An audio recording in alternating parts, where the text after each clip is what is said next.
welcome to Speakeasy. I'm Jana, Lynne White. It takes a lot of faith and courage to speak your truth, especially when what you have to say is unpopular. In addition to a voice that came straight out of heaven, Sinead O'Connor has always spoken her truth, and it's taken a lot of faith and courage to do it.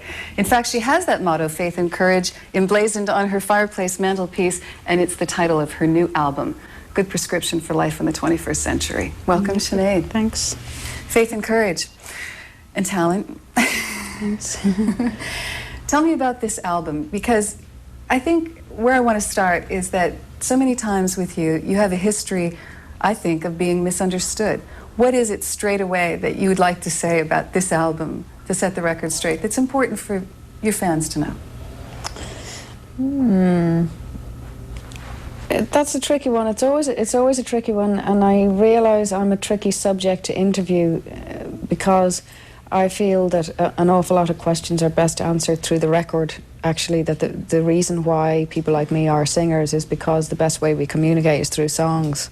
So it would be hard for me to say what I want to communicate through the record other than it's the record itself I want to communicate. Do you know what I mean?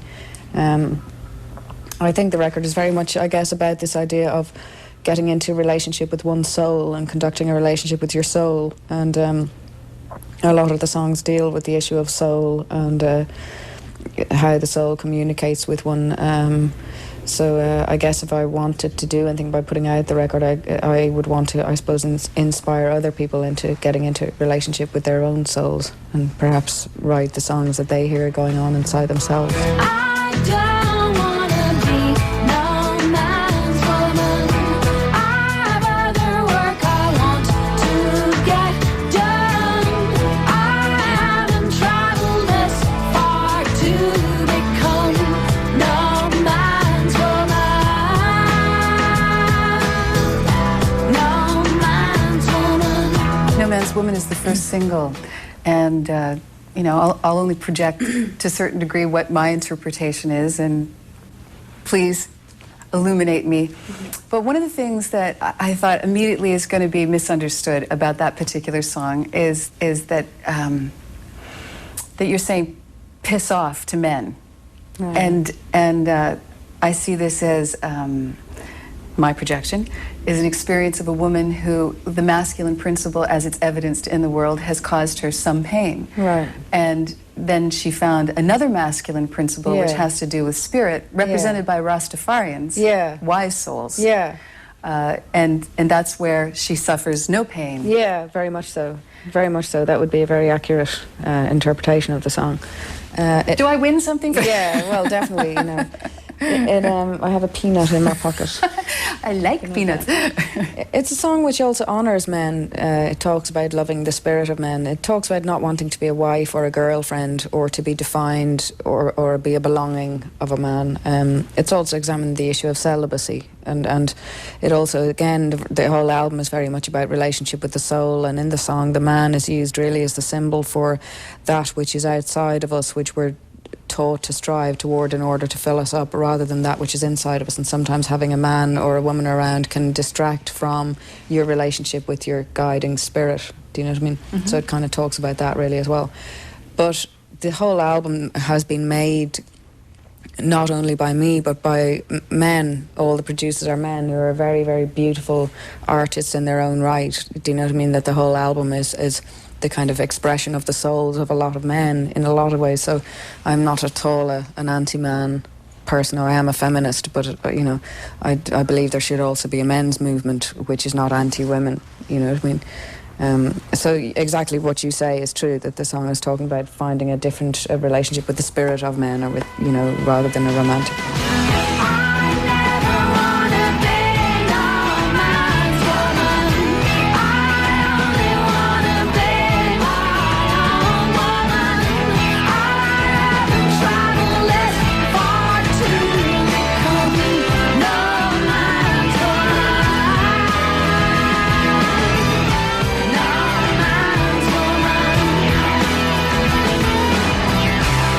No man's woman.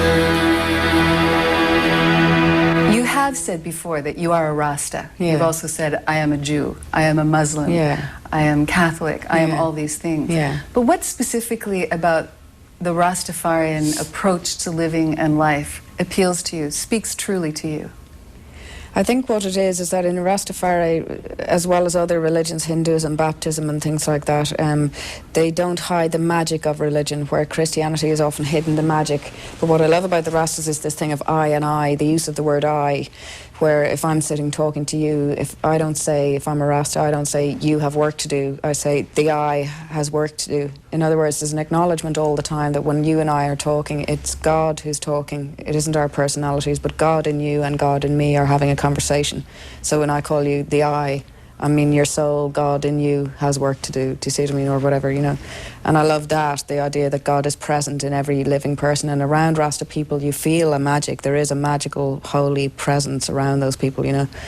And a laughter around them that sometimes, like recording the Kyrie lays on with the Rasta priests, the ones who were drumming, you know, at one stage I'll never forget, you know, this old priest looked at me and he just threw his head back and laughed, you know, and it's this magic of religion that him and I knew exactly what was going on and we needed no words to describe it, you know.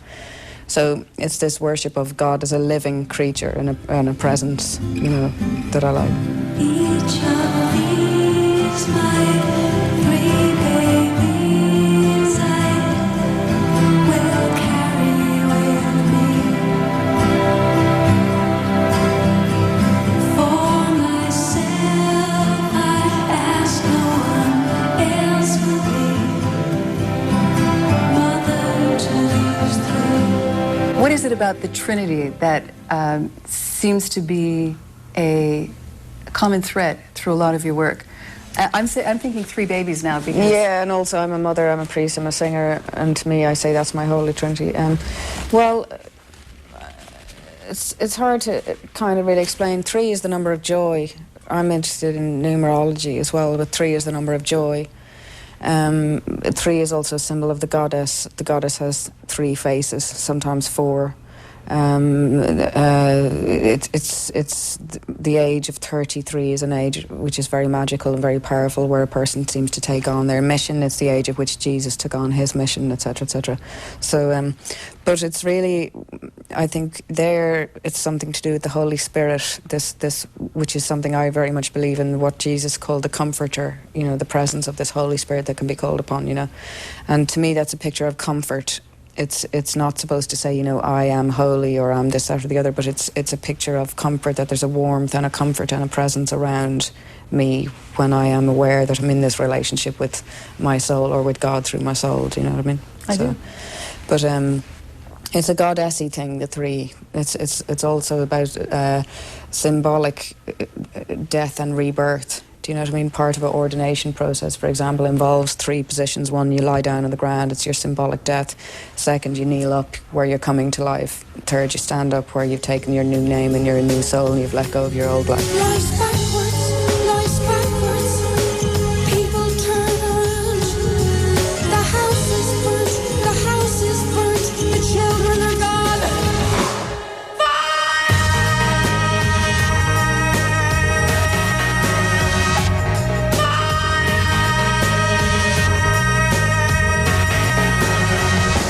Fire on Babylon, oh yes, a change has come.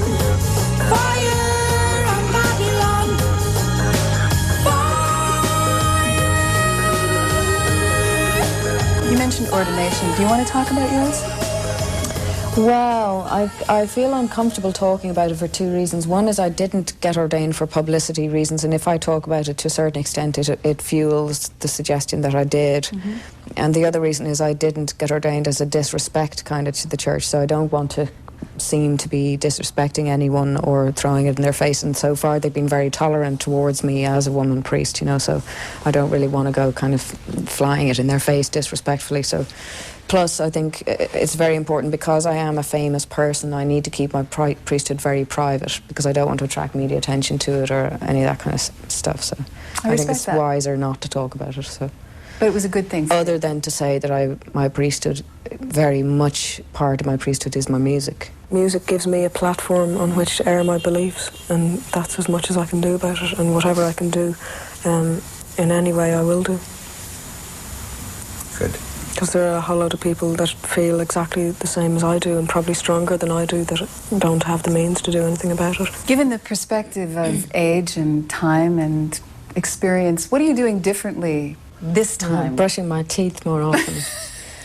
I'm taking calcium. I'm worrying more. I'm looking in the mirror going, shit.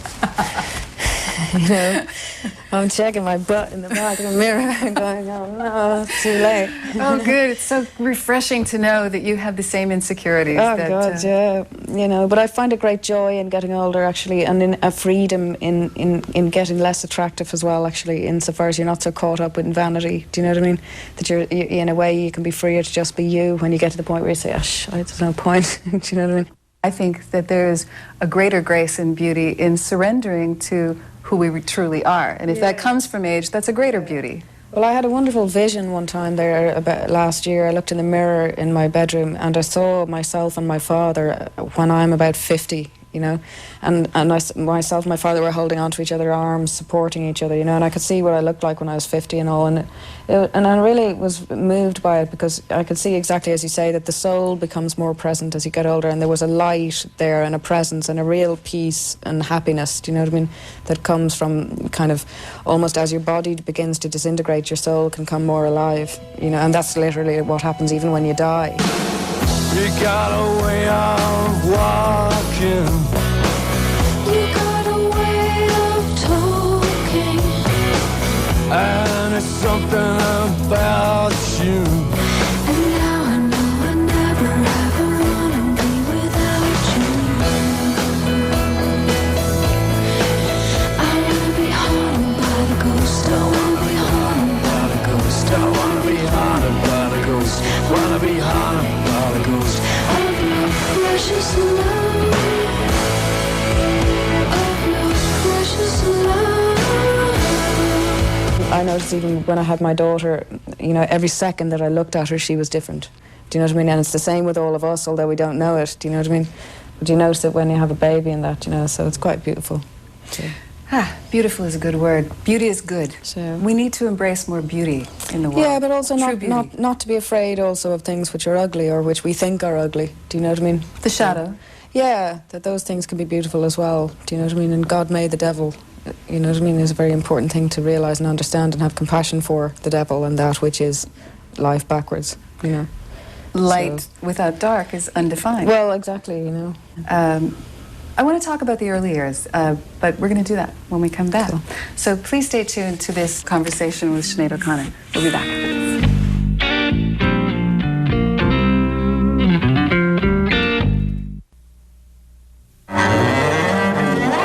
This is the kind of music I grew up on. Like, you know, the way most people are influenced by records and things like that. Well, mostly I was influenced by TV musicals, you know, by things like West Side Story and old Barbra Streisand films and stuff like that. So this is the kind of stuff that got me into singing in the first place. Why don't you do it like some other men Welcome back to our conversation on Speakeasy with Sinead O'Connor, talking about the early years. And I read that you were 19, in London, pregnant, recording. You had this deal with Chrysalis, and you were afraid. You were afraid that you might screw it up. Is that true? Is that an accurate picture of you at 19 years old recording? Were you dealing with a lot of nervousness about it, or were you feeling full of courage? I don't think I was afraid I was going to screw it up. No, I was pretty confident, but I didn't really have any expectations. Therefore, I wasn't liable to be let down. All I wanted to do was make a record, and that was enough, and I was too young to be ambitious. Do you know what I mean? Mm-hmm. So all I wanted to do was get off on making a record, really. So, but no, I wasn't afraid, really. I guess I got afraid once I saw that it looked like I was going to be successful. That kind of freaked me out a bit, you know what I mean? I started crying when my first record began to do well, because I thought, right, there's a certain death that's going to take place now in terms of I will never have a private life again. You never hold me like you used to do. Oh, it's funny what success has done to you. You have no time to love me anymore, since fate and Fortune knocked upon our door, and I spend all my evenings all alone. Success has made a failure of our home. Success has made a failure of our home. What is that bridge from the place where the horror of I'll never be able to be private again, there'll always be all of these people wanting me to do things, and knowing, wow, I can work with Jah Wobble, I can work with Peter Gabriel, I can work with these people. What goes on in your head when you're faced with this? Now, we have to put this in perspective, because at the beginning of the 90s, with the success of Nothing Compares to You, people were saying you were the first big superstar of the 90s. That's a pretty heavy label to be carrying around for such young shoulders. At 22 years of age, I'm the superstar of the 90s. You know, so... But, it's a tricky one. You don't really think about it at the time, especially at that age, because I don't know how present you are on the planet really at that age anyway. You're so confused and your mind is elsewhere. I almost wasn't there. Do you see what I mean? Like, it was all going on around me, but I didn't feel part of it. Do you know what I mean? I was very just caught up in my own world, kind of, you know. So I didn't really think about it too much. Plus, I didn't, I guess, start working with any of those people that you've mentioned until later, you know, and you really, shockingly enough, take that very for granted.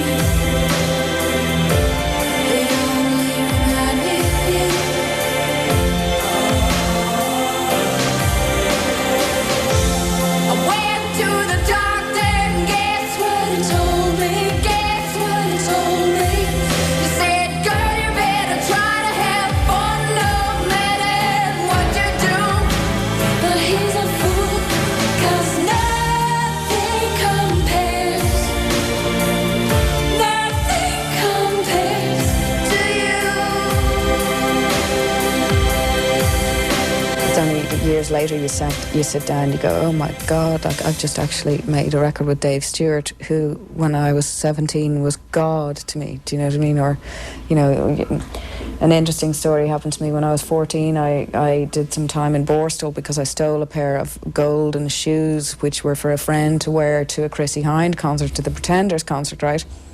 So, because I was the best thief in the class, right? Next thing is 2 years ago, we did this Linda McCartney tribute show, and I have a dress, but I haven't got the shoes to match the dress, so Chrissie Hynde lends me a pair of her gold shoes. At the end of the night, she says I can keep them.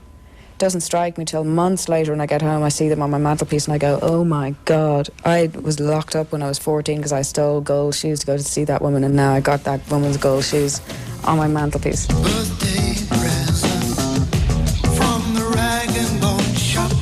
A heart that works too well. A heart that won't stop beating. Though sometimes I wish it would stop. Time gets hard, then get harder still.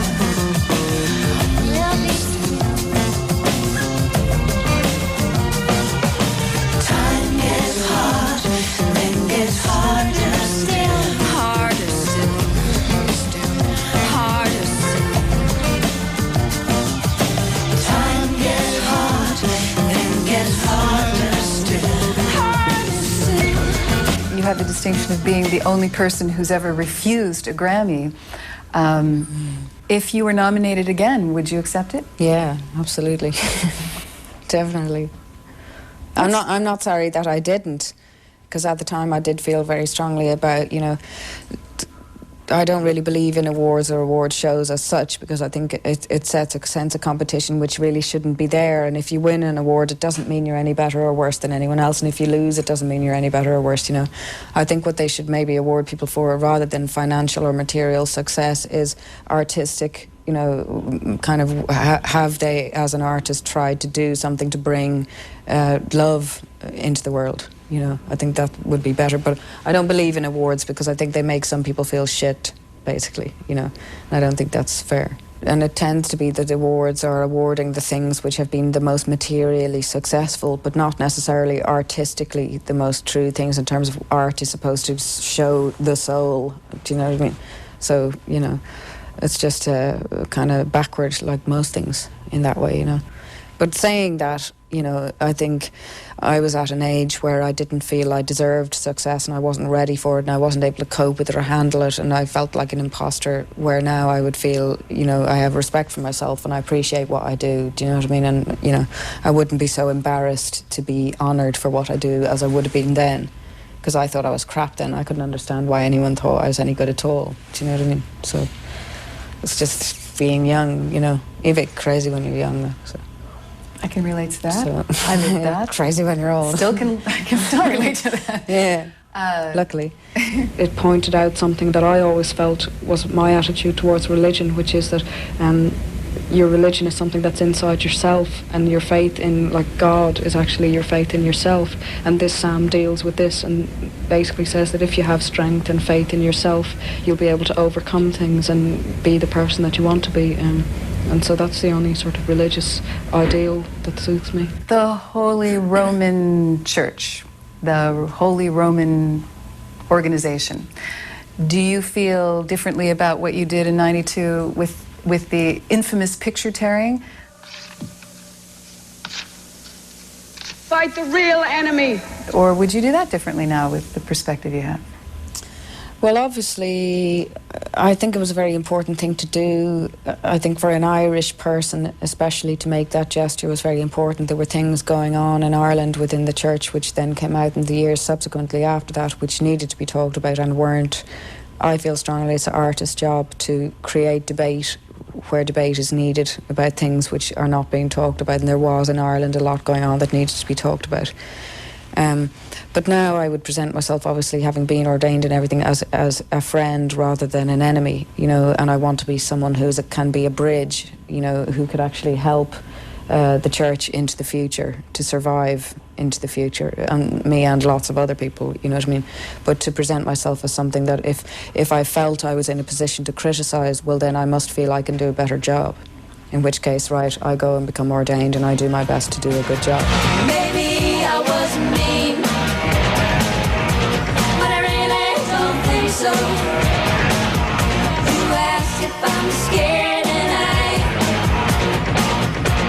said so. I took her moves from Emperor's New Clothes video and turned it into Losing My Religion, and did my first lip sync video, and it was our biggest hit ever. Thank you, Sinead. Through their own words, they will be exposed. They got a solid case of the Emperor's New Clothes. The Emperor's New Clothes. The Emperor's New Clothes. The Emperor's New Clothes. In the interim since Universal Mother, which was 6 years ago, and your last full album, was there ever a time when you wondered whether you were going to continue in the music world? I mean, not making music, I don't think you could live and not make music, but this game. Yeah, I went through some years of wondering whether I wanted to continue putting my soul at risk. Yeah, definitely. But then I just figured I was lucky. I mean, miraculous circumstances meant that EMI closed down, and I was therefore released from a company who really didn't care about my career very much. They weren't able to care about themselves, so they could hardly care about anyone else. And I was lucky enough then to be with a company where I could sit down with them and say, okay, look, the only circumstances under which I can stay in this business is if I am only asked to do that which is not soul destroying to me, you know. So that now I'm in that situation where I can do my career without having to pay the price of my soul or leave my children more than I want to, or stuff like that, you know. What else would be soul destroying for you? What else would you say, that does not nurture me? Well, different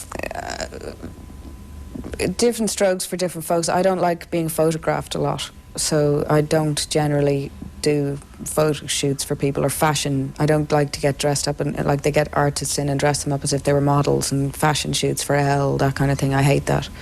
I do say 10 minutes pictures. I don't like to do any more than that, stuff like that.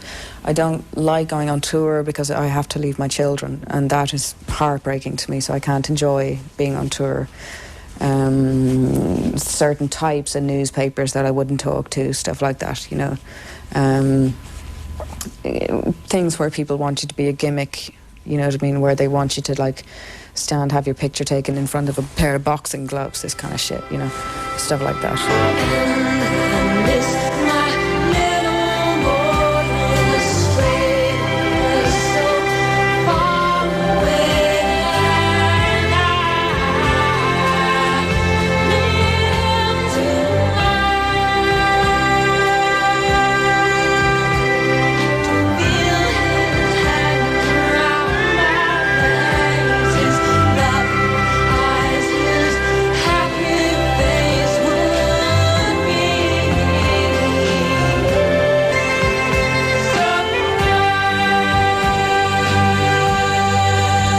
Want to talk about just some of the joy you have right now that you're sharing with your children at the particular place they're in their growth? Yeah, no, it's very interesting to watch. My son is turning into a little young man. He's, in the last 3 weeks, just become bigger than me, which is quite amazing and quite lovely, because now he walks down the road with me with his arm around me like that. And I always wanted to be a little old lady with a big son with his arm around me, and he does that, and it's the loveliest feeling in the world, you know. And my little one is lovely as well. She's nicely nuts, you know. Is she 3? She's 4 now, yeah. 4? Yeah. And they're just both really very affectionate, you know, very cuddly, very, just really angelic, both of them. But it's beautiful to watch my little boy turning into a young man. That's really special to watch, you know. He's got a little moustache growing, and he's into girls, and he brings his Brill cream everywhere with him. And, you know, every half an hour he's putting on more hair gel, and, you know, he's into aftershave and all. He sprays it all over his clothes, you know. So. Does he listen to your music, and does he give you feedback?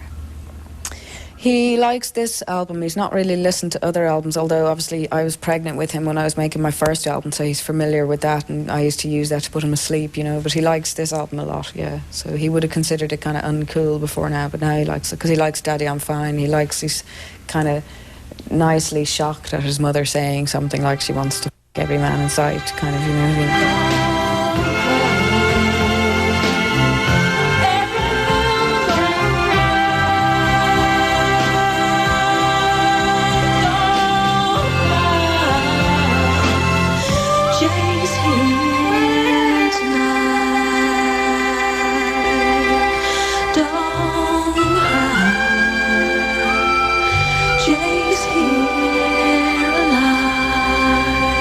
Looking back at all of the things that got reported, like the little altercation with Sinatra and the Star-Spangled Banner and all the things that seemed to generate ink, why do you think they were focusing so much on this inflammatory material and not on your music? Is that a product of the way women are in the music business, or is it just the way people are packaged in the music business?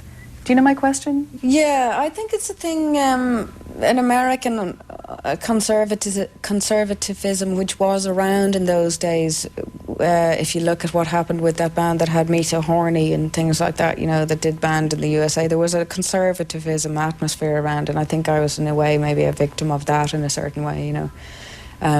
There is and has been in America a kind of a attitude towards rock and roll, that it's evil and wicked and we're all devil-worshipping fucking troublemakers, kind of, you know what I mean? And I think that was also part of it, you know what I mean? That this...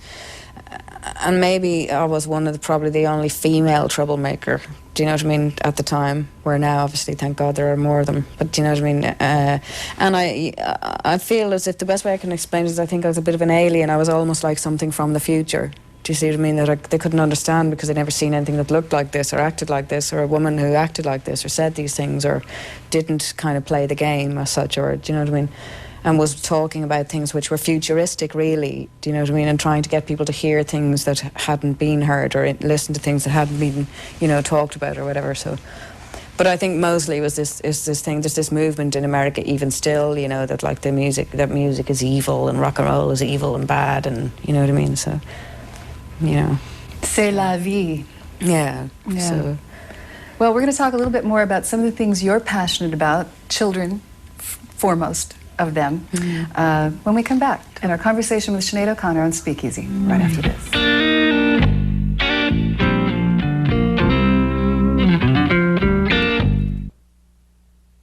Welcome back to Speakeasy and our conversation with Sinead O'Connor. I know that you're passionate about children, not just your own children, but the children of the world, and have said in the past that child abuse is the root of all evil. When I spotted you wearing the t-shirt War Child in the Chiquitita video, I thought, okay, this means something to you. Yeah, definitely. Like War Child would be one of the very few charities which I have been involved in, and obviously I would keep most of my charity work quite private, but as an artist publicly you do some, so I would only really go toward issues which I would identify with myself and feel strongly about myself, you know. But I think War Child is one of the most amazing charities around, really, and have been very inventive in terms of the things that they've done in order to raise money to help kids and that as well, which I think is pretty amazing. How I hate to see you like this. There is no way you can deny it. I know. I can see that you're oh so sad, so quiet.